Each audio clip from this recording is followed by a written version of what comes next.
Hello, Jeremy. How are you? I am great, Kels. It's good to Busy see you. time in the world, busy time. And Glastonbury's just come to life. So it's Easter weekend and the town's full of people and the land feels alive. The blossoms just coming out in the orchards of Avalon and it feels wonderful.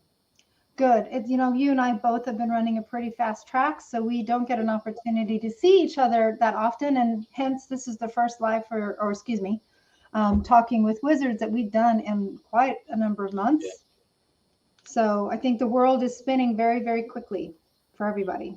Energetically, yes, energetically. And I led a group of Brazilian people on the land today, and it was really interesting to have that part of the world who come from a country that is spiritual but very Catholic as well. And even Sure. though they're open to everything, they all come from very hardcore Catholic families. And one of the guy I walked is gender fluid, so he doesn't resonate as a man or a feminine, and which in most cultures is called ergi. To have the twin soul of male and female is very magical. And actually, in the Orchards of Avalon, he had a sort of profound vision where he just felt he belonged.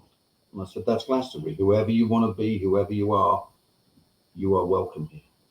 Well, There's how no fortunate. It's beautiful. And by the way, hello, Ian. Thank you for joining us. Ian is here with us. It's of course it's Holy Week, right? yeah. So to have that opportunity for them to be in your world during that really special window is quite amazing as well. I think it's amazing how the world weaves these things for us.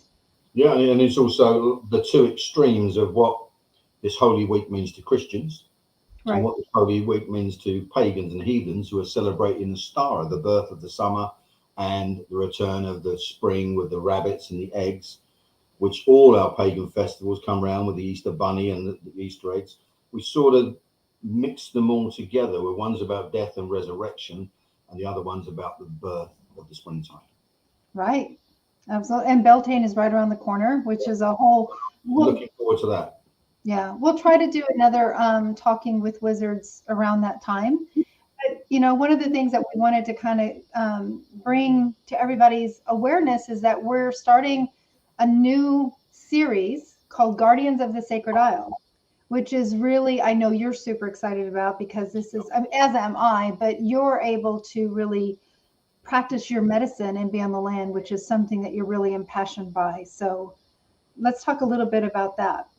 Yeah, and it made me realize that during COVID, how detached from the land I've become. I've always been the land guardian of Avalon, and I could still go there, but to the other places further in the around me, I hadn't been in a long time. And it felt good to be walking on the land. And it's also linked me to a guy called William Stukeley. I don't know if anyone's ever heard of him, but he's the father of archaeology. And he came up a couple of times. He's the man who gave Stonehenge to the British nation. He's the man who bought Avebury and started studying the ways. He formed what modern Druidism is today. And he was born on the same year as me. So it started making me think and study him. And he went to all these sacred sites. It's actually called The Curious Journeys of William Stukeley. And it happened in the early 1700s.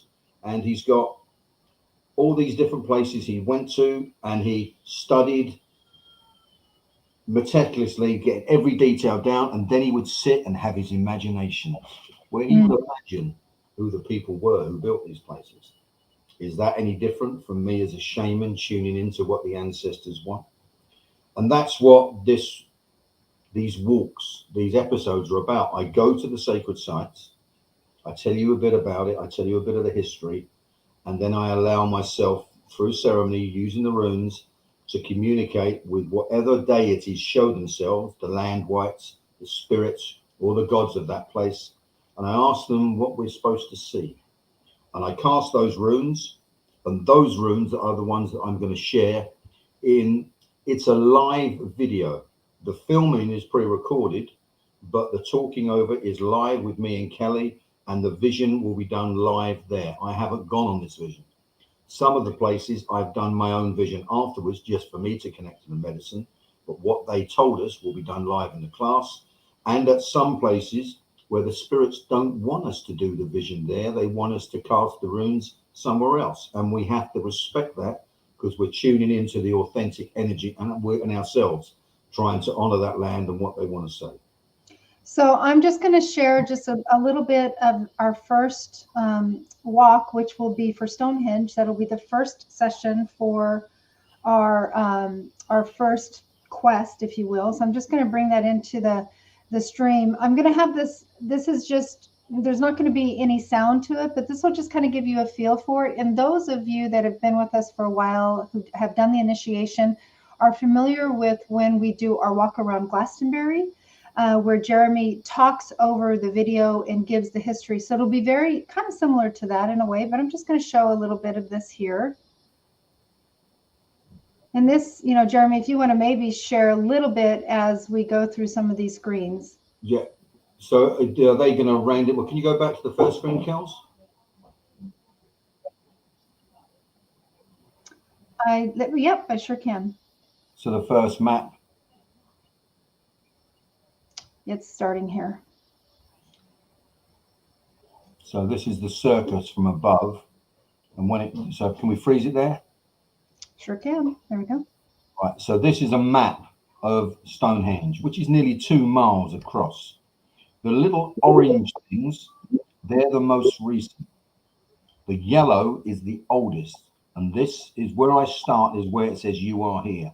That is the circus, which William Stokely called. It is much older than the stone circle. The stone circle was one of the last parts to be built.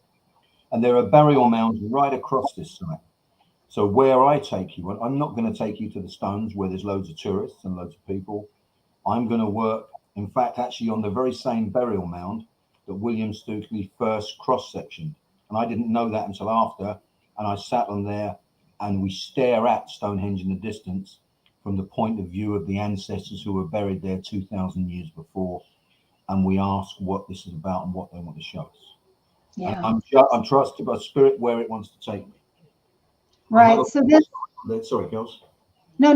Go ahead, please. I do have a place in the forest there where I work myself. But I briefly show that, but I don't do the vision there. The vision's on the center mound of the circus. I've had the luxury of walking these lands with Jeremy back in 2017, and very, very profound experience for myself. And I think that, you know, through these quests that we're going to be going on in these series, it gives us an opportunity to really lean into the messages from the lands. And we're able to do that not only, of course, through you as that vessel, but your ability to take us and tell the story of whatever historically may have happened or to be known, or what you've picked up through your own interpretation. They're always such an opportunity for profound understandings and experiences from those that are participating, their seats. So, and I'm not going to go through all of this or anything, because towards midway through or what have you, Jeremy, as he mentioned prior, does a rune cast, and that's where we stop and do our particular journey within the class, and then we discuss that. So that's where the story, the medicine, the magic that those spirits or ancestors want to share with us comes into being. I haven't gone on that journey. I asked the beings there, what did they want to show the people who attend this class? And that's where I stopped the video and I put those runes away. And I haven't even thought about those runes.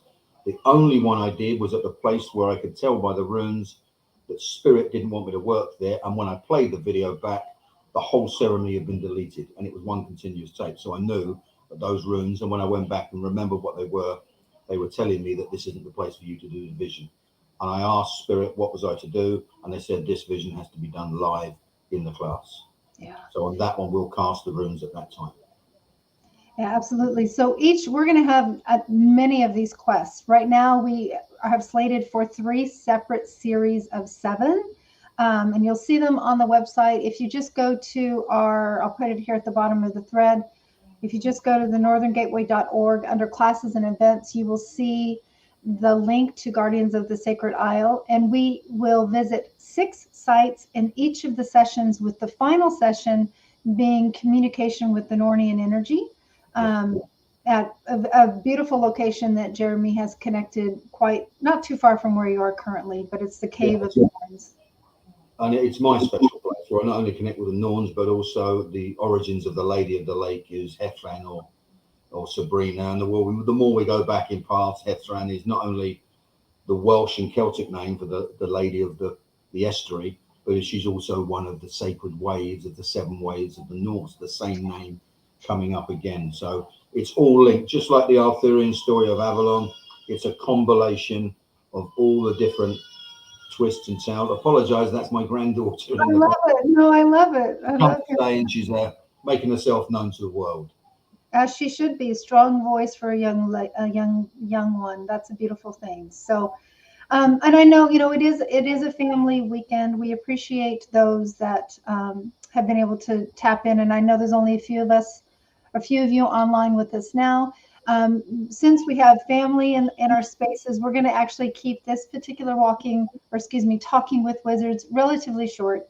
But we will be back again soon. We're hoping to do this more often as the world turns, because we really want to lean into the community, and also, continue to help be leaders and lights in the world as it continues to rock and roll, because there's lots of rock and rolling going on, which we need to support each other in. So, Yeah, and it's at these times when the world is in a flux that us going back to the places of our ancestors to ask their wisdom, to be centered in the ground and the path of the land whites where we can find sanctuary is really important. And I'm honored to have the ability to do this. And it's my quest. And whether I have one person follow and sit with me or I have 100 people, it's the person who's meant to be there. So it doesn't matter if there's one of you or it doesn't matter if there's 50 of you. It will be what it's going to be, and you will receive the message you're supposed to receive. I look forward to you to being with me. If you have any questions, please reach out to us, because I love to answer questions. yes, absolutely. You can email us at info@thenortherngateway.org. Jeremy's on the email all the time. I am as well, but we're happy to respond in any way. And please share if you are so inclined with your friends and family, and continue to walk strongly in the world, because we need everybody's light and their strength. So we appreciate you being here. I'm going to go ahead and sign us off for the rest of the day, but we will see you again soon. And have a blessed Ostara, everybody who's watching. Absolutely.